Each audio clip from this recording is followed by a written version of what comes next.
Hello and welcome to another episode of A Coffee with Chris, the social media show that helps you create impact, as always brought to you in association with our charity partners, 𝗖𝗵𝗁𝗲, who help local people affected by cancer. And Blue Bear Coffee, these guys are the coffee for your business so they can help children that have sadly experienced human trafficking. Today, I'm sipping on their 𝗄𝗶𝘁𝗵𝗲 blend. I think I've mispronounced that, but it's lovely. I've been drinking it a lot and I'm almost out. So I know that Bryn, you're watching. Please give me another bag. And also a massive thanks to our sponsors as well. Oliver Hill from Hill Coaching Company, Limitless Film and Media, Mindset HR, and Wingfield Consultants.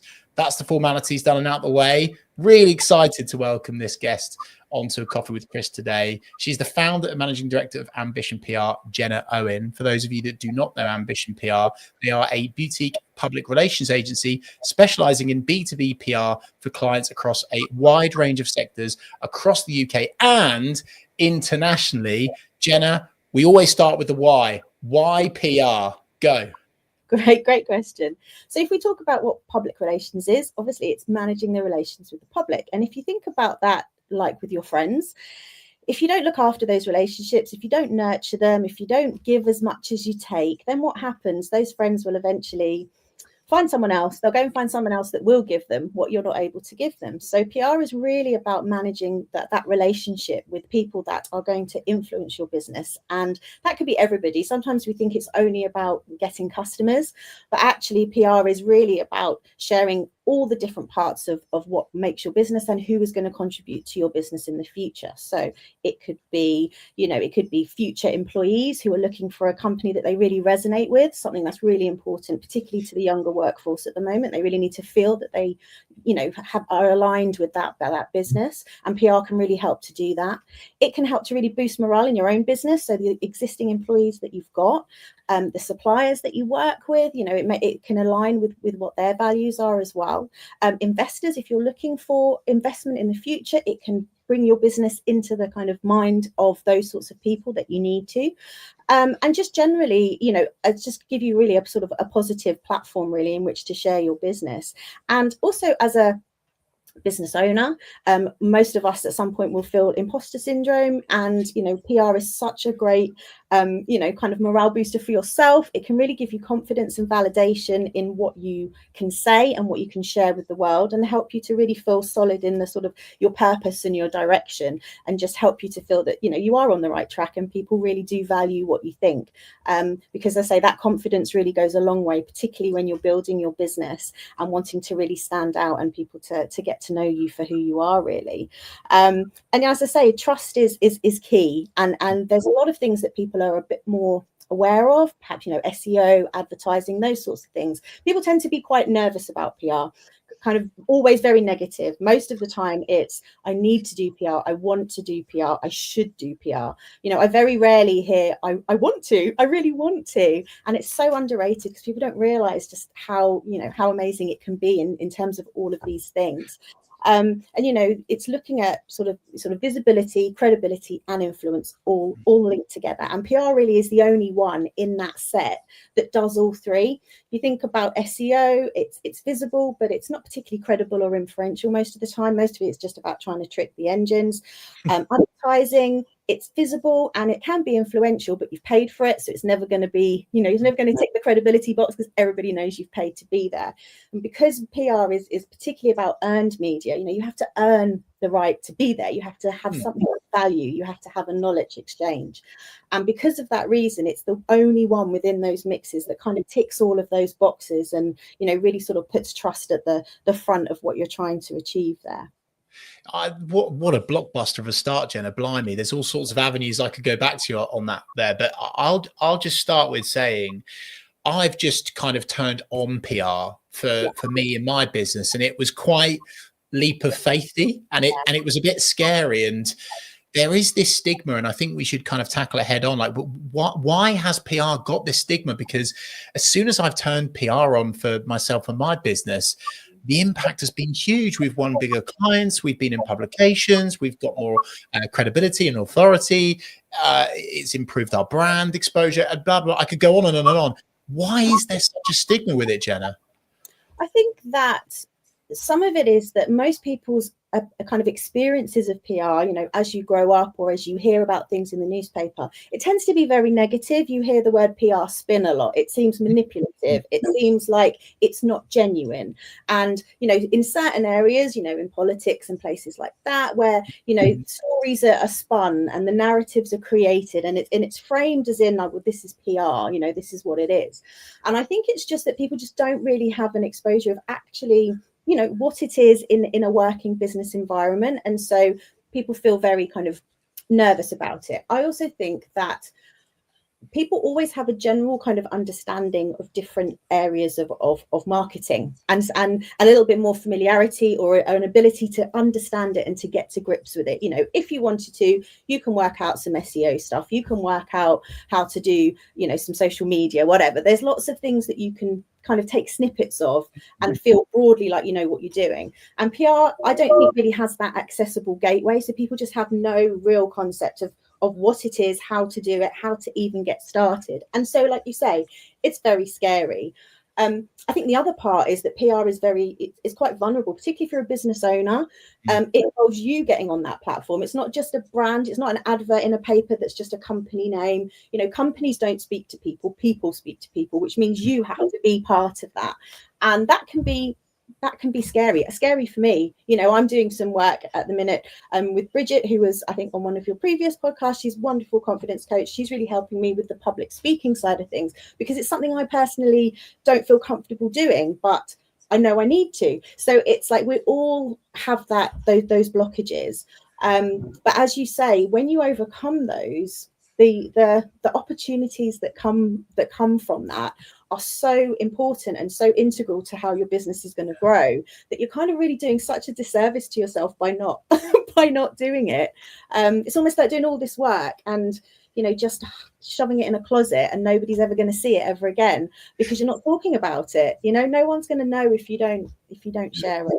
That's really interesting, Jenna. Do you know, we've never had a Coffee with Chris guest that has plugged another guest, but let's do that. Bridget Bryce. I mean, what an incredible lady, doing some incredible things. And if you need to build your confidence with public speaking, getting on camera, for sure, go there.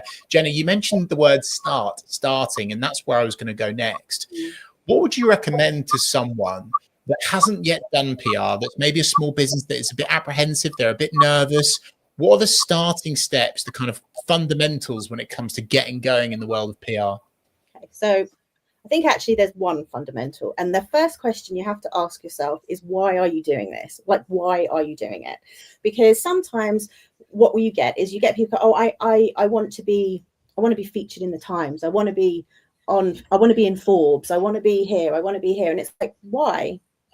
Why? And it's not that the answer is going to not be valid. It's not that you're going to have the wrong answer, but you need to understand what the motivation is behind that. You know, what are you trying to achieve? What's the long game? Because for PR to be strategic, it's got to be intentional. It's got to be for a purpose. And I'm not in the camp of all PR is good PR. I never will be, because it can't just be the sake of coverage for the sake of it, because actually sometimes that can actually be really detrimental. Sometimes the easiest route to coverage for somebody might not be aligned with where their current business is now. And so while they've got a really attractive thing that the media might want a lot of, actually, if it's not directing your clients to where you want them to be and buy what you want them to buy, it's just confusing. And we see this a lot with kind of people that are perhaps, you know, like life coaches, psychologists, doctors, perhaps people that have got a really general base but have now specialized, you know, perhaps into like divorce coaching or trauma therapy or something like that. But because of their skill set, the media want them to talk about Christmas party fights and how to handle dynamics at work and what to do with your children in the holidays and, you know, all of these things. And it's like, oh, well, the Telegraph want me to talk about that, and so want me to talk about that. But actually, if then when people start to look for you for this, you know, for divorce coaching, for example, or something like that, if somebody starts to look for you, but they see you talking about Christmas parties and children's holidays, they're going to be like, well, this isn't the person for me. And then they'll look for somebody else who just has consistent media exposure on that one particular topic. They're going to go, this person obviously knows what they're talking about. This is their specialism.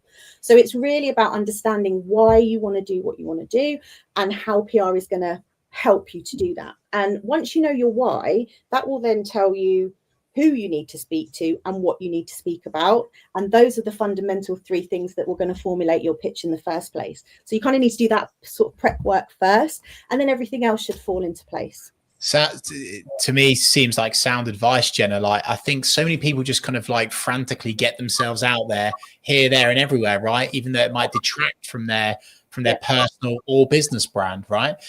We started to mention there about kind of like the right place at the right time in the audience, and so I wanted to come to you a bit on the how when it comes to kind of working PR into a social media strategy. Obviously, being an organic social, that's what we specialize in, Jenna. But I'd love to get your take on how you can maybe perhaps accelerate your PR through social, or how you can do it the other way around. I'd love to get your take on the relationship between the 2 things.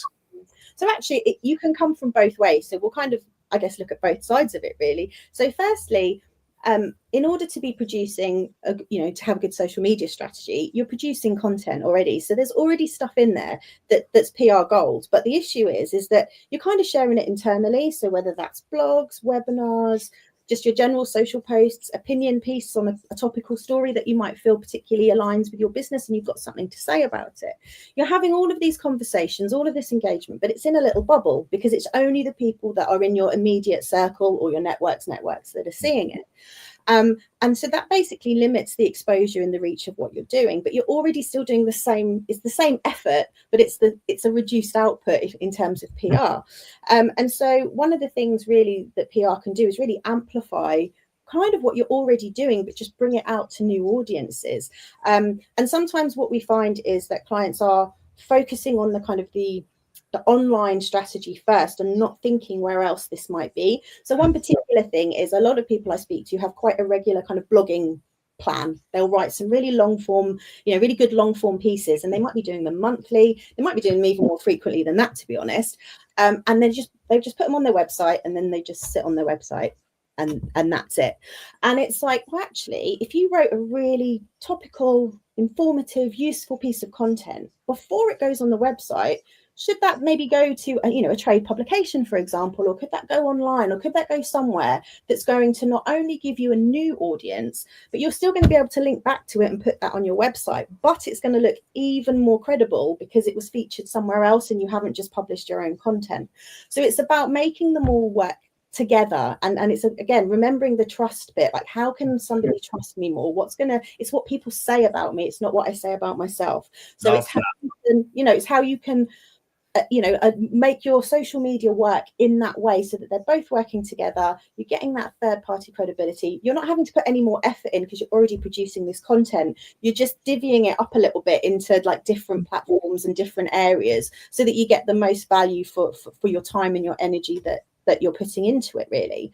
And also the repurposing part of it as well. So I remember when I kind of first started off, somebody used to say to me, Jenna, I just don't know how you take nothing and you turn it into like all of these things. You're just like a magician. And it was because what I would do is with the client, I'd say something like, oh, there's this story, and what's your take on it? And they go, I haven't really got much of an opinion. And I'd say, you have an opinion. Like, nobody has no. If you sit on the fence, it's still an opinion. Either way, if you agree with it, it's still an opinion. So just tell me what you think.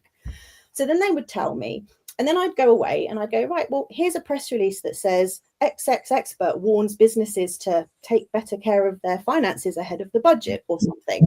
Or then we had, a longer form guest article piece, 5 ways to maximize your financial freedom this year ahead of the budget, or whatever. And suddenly you've got all these different things. Or there's a couple of journalists that are writing about it. And so we created a little soundbite that, they could just use as a standalone piece that says, this financial expert says this. And that was all from one downloaded piece of information. So social can work, social and PR, they really are interconnected in that way. You produce content for one, you're going to get content for the other. You just need to have somebody in the middle who can kind of put those pieces together and take that content and turn it into what you need to, what the PR, what the press is looking for, really. So make it PR ready. I think that's stellar advice. I really, really do. Do you know the thing that always fascinates me, Jenna, is like someone that does invest in PR, they'll get themselves into a print publication or an online publication or whatever, or a trade seen, it goes there. And similarly to your point about it going on your own website and it just kind of like lives to die, really. It obviously works for SEO and keywords, etc., but I always suggest to people, hang on a minute, if you're in that publication, why don't you, as you've said there brilliantly, repurpose that online, tag them, let them know. They'll then share it with their audience. So you get even more bang for your buck. And it always fascinates me how people don't kind of bring those two pieces together. So some really good stuff there. Jenna, tell us a story. tell us a story about how PR has worked for someone that's been perhaps maybe a naysayer, dare I say. They weren't so sure about PR, and then they've worked with yourself, and they've gone from being not up for it to all of a sudden seeing all of the impact. So I think there's a couple of kind of nuances to that answer, really, because one is that if people are normally if they're not really sold on it, we don't normally get to the point where we're actually doing anything, because from my perspective, if I'm really feeling that they're not really, this isn't right for them right now, then I know it's going to be a painful experience for both of us. So, the advice will probably be from me to, do something else if we've gone through all of the processes and they're really like, I'm not up for this at all.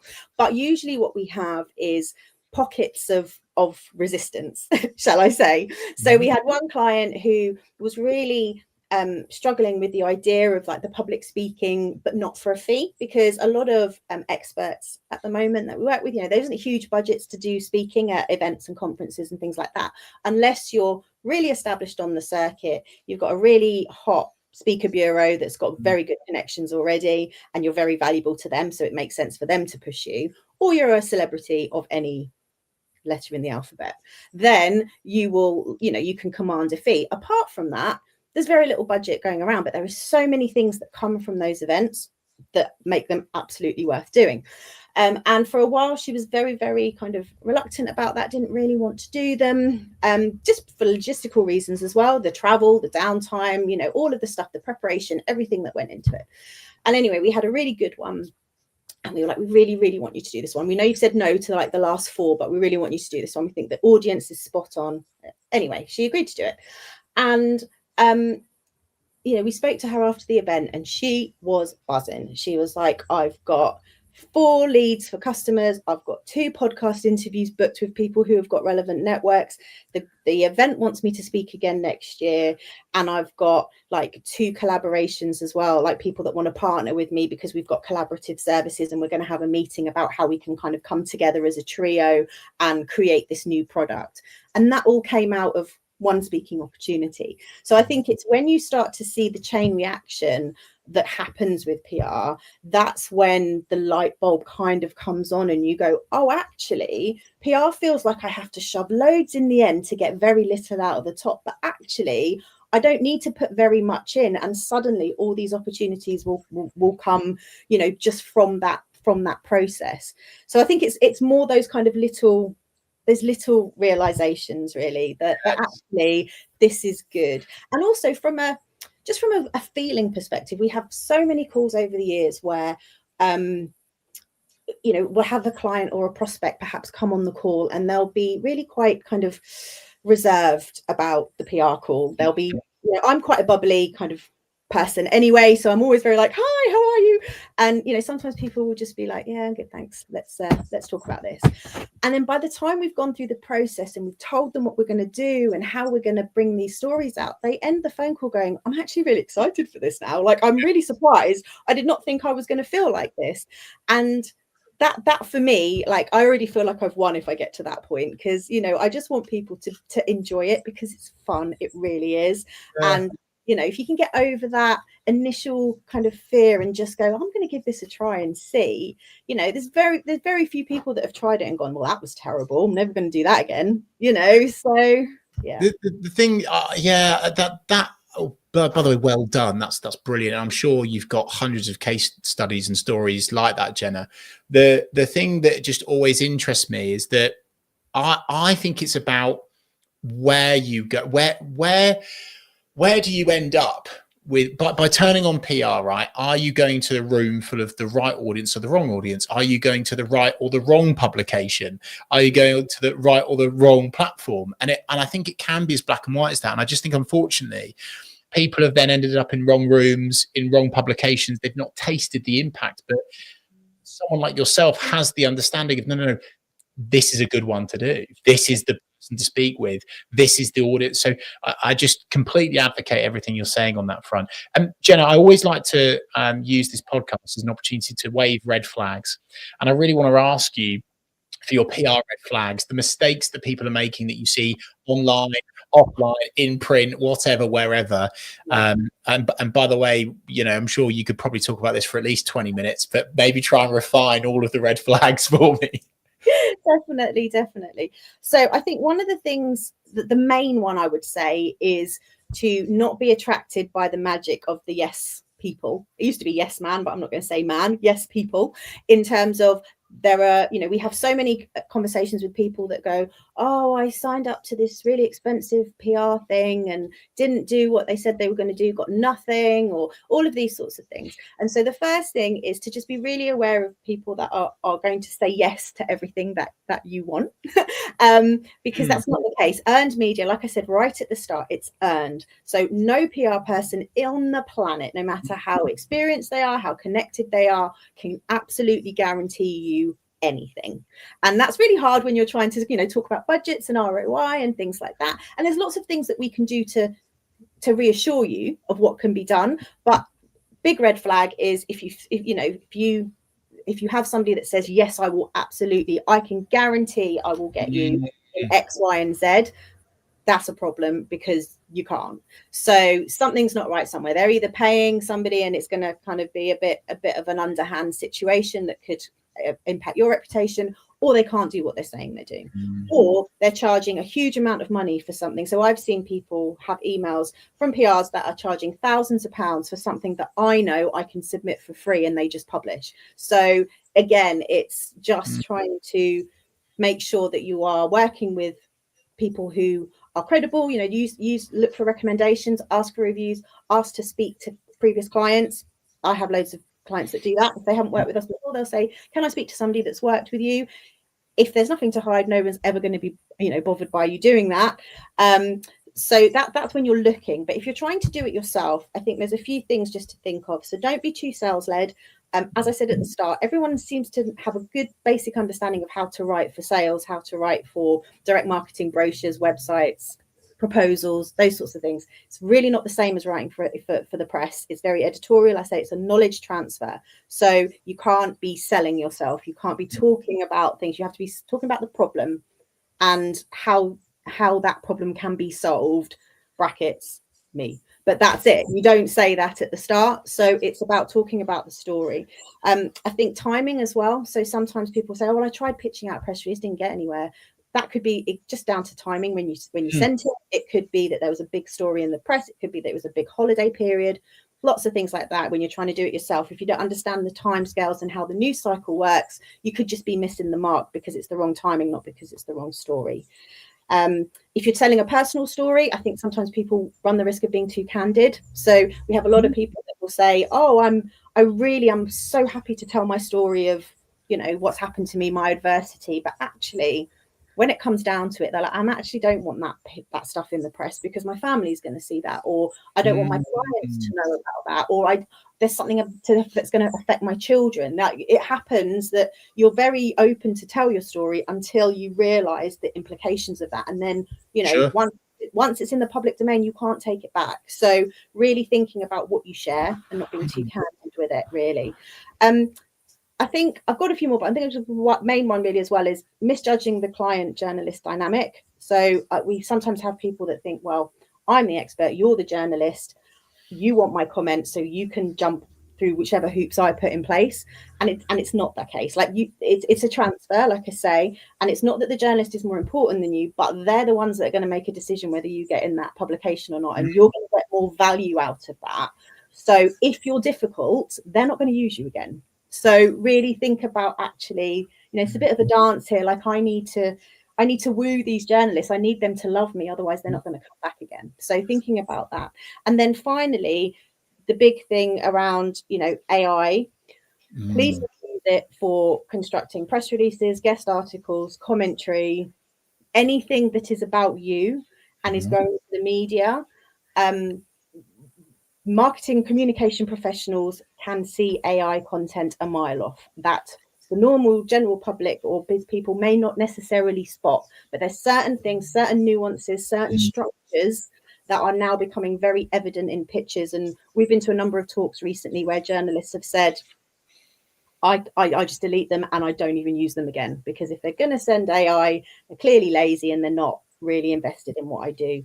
So really be very careful about using AI to do more than just help you to research, refrain ideas, check for spellings. Obviously use it where you can. I do. It's very useful for those sorts of things, but never for that front end writing piece.